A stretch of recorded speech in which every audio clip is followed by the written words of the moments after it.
নমস্কার দর্শক বন্ধুরা, মনমনের পৃথিবীতে সকলকে জানাই স্বাগত। আজকে একটা রেসিপি নিয়ে হাজির হয়ে গেলাম আপনাদের সামনে। আশা করি রেসিপিটা কিন্তু ভালোই লাগবে। আজকে রেসিপি ডিম লাউর রেসিপি করব। এই রেসিপিতে কিন্তু ভাত রুটি ভালো লাগে খেতে। কিন্তু লাউ তো আমরা অনেক রকম করে খাই, একবার বাড়িতে অবশ্যই কিন্তু এই রেসিপিটা বাড়িতে করে খেয়ে দেখুন। আশা করি কিন্তু ভালোই লাগবে। ভালো লাগলে কিন্তু একটা লাইক কমেন্ট শেয়ার করতে ভুলবেন না। ভিডিও নিচে একটা লাল বোতাম আছে, সেটা ক্লিক করে রাখুন সবার প্রথমে নতুন ভিডিওর আপডেট পাওয়ার জন্য। বন্ধুদের বলছি আমার পাশে থাকুন, আমাকে সাপোর্ট করুন। চলুন তারা রেসিপিটা শুরু করা যাক। ডিম লাউর রেসিপি করার জন্য কি কি নিয়েছি: লাউ নিয়েছি ডুমো ডুমো করে কেটে নিয়েছি, আলু ডুমো ডুমো করে কেটে নিয়েছি, 3-4টে কাঁচা লঙ্কা মাঝখান থেকে চিড়ে নিয়েছি, 2টো ডিম নিয়েছি, একটা টমেটো লম্বা করে কেটে নিয়ে লাউ আলু টমেটো সব কিন্তু ধুয়ে নিয়েছি আগের থেকেই। প্রথমে একটা মশলার পেস্ট করে নেব। একটা বাটির মধ্যে দেবো জিরের গুঁড়ো 1/2 চামচ, কাশ্মীরি লঙ্কার গুঁড়ো 1/2 চামচ, আদা বাটা দেবো 1/2 চামচ, অল্প জল দিয়ে গুলে নেব। ডিম লাউর কিন্তু রেসিপিতে কিন্তু বেশি মশলা লাগে না, একদম অল্প মশলা দিয়ে কিন্তু এই রেসিপিটা করা যায়। খেতেও কিন্তু দুর্দান্ত হয়। ভালো করে গুলে নিয়েছি, এবার মূল রান্নায় চলে যাব। গ্যাসে একটা কড়া বসিয়ে দিয়েছি, কড়াতে সর্ষের তেল দিয়ে দেবো। তেলটা গরম হয়ে গেছে, কড়ার চারিদিকে তেলটা লাগিয়ে নেব। প্রথমে ডিমের ভুজিয়াটা করে নেব।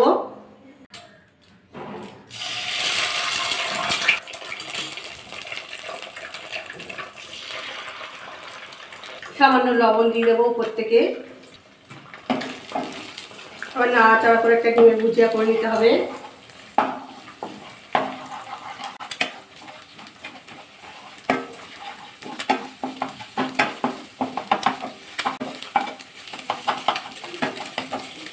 ডিমের ভুজিয়া কিন্তু হয়ে গেছে, তুলে নেব এবার।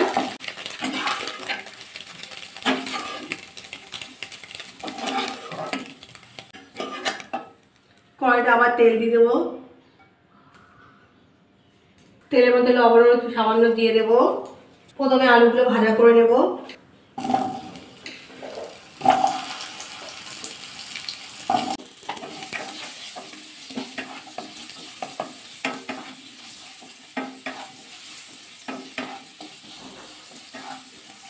নাড়াচাড়া করে কিন্তু আলুটা ভাজা হয়ে গেছে, তুলে নেব এবার।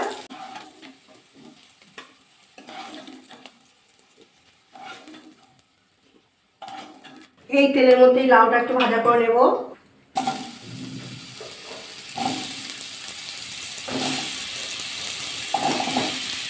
এবার দিয়ে দেবো হলুদ, দিয়ে নাড়াচাড়া করে একটু লাউটা ভাজা করে নেব।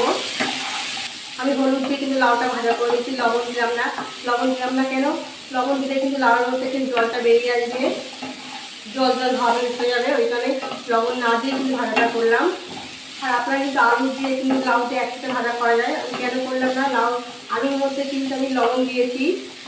আর আলুটা একটু ভাজা করতে একটু বেশি সময় লাগে, ওই জন্য আমি আগে আলুটা একটু ভাজা করে তুলে নিলাম, তারপরে লাউটা ভাজা করলাম। তারপরে লাউটা কিন্তু ভাজা হয়ে গেছে, তুলে নেব। দেখুন লবণ দিইনি তো, লাউতে কিন্তু আর জল বেরোয়নি কিন্তু।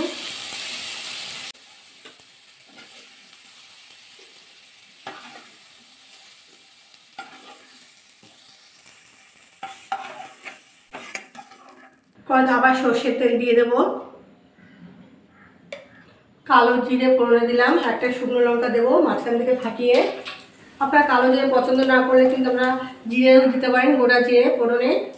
নাড়াচাড়া করে নেব।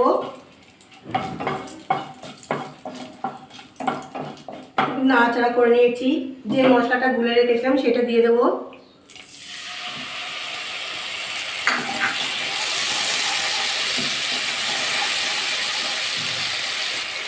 টমেটো কাঁচা লঙ্কাটা দিয়ে দেবো এবার। মশলা বাটি দিয়ে একটু জল দিয়ে দিলাম, স্বাদ বুঝে লবণ হলুদ। ভালো করে মশলাটা কষিয়ে নিতে হবে।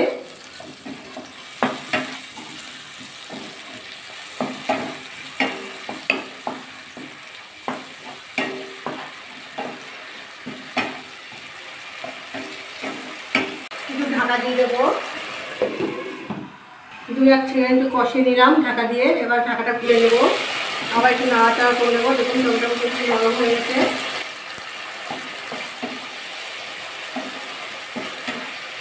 আলুগুলো দিয়ে দেবো, আলু দিয়ে একটু কষিয়ে নেবো। 2-1 মিনিট কিন্তু আলু দিয়ে মশলাকে কষিয়ে নেবো। আলুগুলো একটু বয়েল হতে তো সময় লাগবে, তার জন্য আলুগুলো আগে একটু বয়েল করে নিলাম। তারপরে পরে একটু বয়েলও কিন্তু অনেকটা হয়ে যাবে। আবার একটু ঢাকা দিয়ে দেবো। আবার ঢাকাটা খুলে দেবো।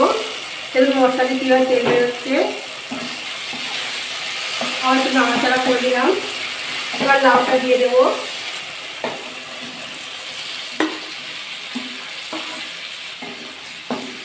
ভালো করে একটু কষিয়ে নিতে হবে। বন্ধুকে বলবো এই রেসিপিটা একটু বাড়িতে একবার অবশ্যই করবে। করে কে কিন্তু আমাকে কমেন্ট করে জানাতে একদম ভুলবেন না কেমন লাগলো খেতে। আশা করি কিন্তু খুব ভালো লাগবে খেতে। ডিম দিয়ে লাউ দিয়ে যে রেসিপিটা করছি সেই রেসিপিটা তারা বাড়িতে করেছে আমাকে কিন্তু কমেন্ট করে জানাবেন।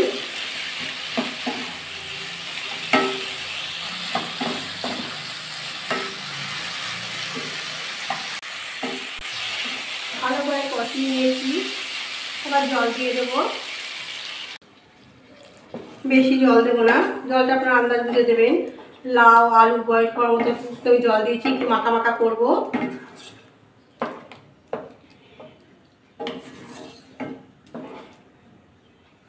এবার ঢাকা দিয়ে দেবো, ফুটে যাওয়া অবধি অপেক্ষা করব। ঢাকাটা খুলে নেব। দেখুন ঝোলটা কিন্তু ফুটা আরম্ভ করেছে। একটু নাড়াচাড়া করে নিলাম। এবার যে ডিমের ভুজিয়া করে রেখেছিলাম সেইগুলো দিয়ে দেবো। এবার সামান্য চিনি দিয়ে দেবো। লাউ কিন্তু একটু পানসা লাগে, একটু চিনি দিতেই হবে। আর কম বেশি করে আপনারা দিতে পারেন। আবার একটু নাড়াচাড়া করে নেব।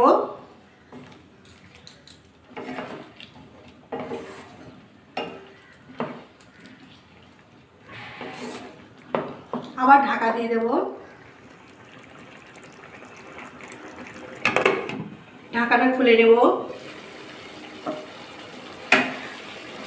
অনেকটাই কিন্তু ঝোল শুকিয়ে গেছে, একটু চেক করে নেব। আলুটা ভালোভাবে বয়েল হয়ে গেছে, লাউ তো হবেই।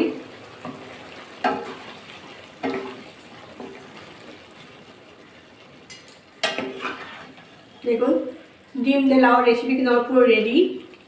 এবার গ্যাসটা অফ করে দেবো, দিয়ে 2 মিনিট ঢাকা দিয়ে রেখে দেবো। নামিয়ে আপনাদের দেখাচ্ছি। একটা প্লেট আপনাদের নামিয়ে দেখাচ্ছি। আপনারা কিন্তু এই রেসিপিটা কিন্তু ভাত দিয়েও খেতে পারেন, রুটি দিয়েও কিন্তু খেতে পারেন রাত্রিরে। খুব ভালো লাগবে খেতে। ভালো লাগলে কিন্তু আপনারা লাইক কমেন্ট শেয়ার করতে একদমই ভুলবেন না। আপনারা আমার পাশে থাকবেন, আমাকে সাপোর্ট করবেন। আজকের মতো এই অবধি। কালকে একটা নতুন ভিডিও নিয়ে আপনাদের সামনে হাজির হয়ে যাব।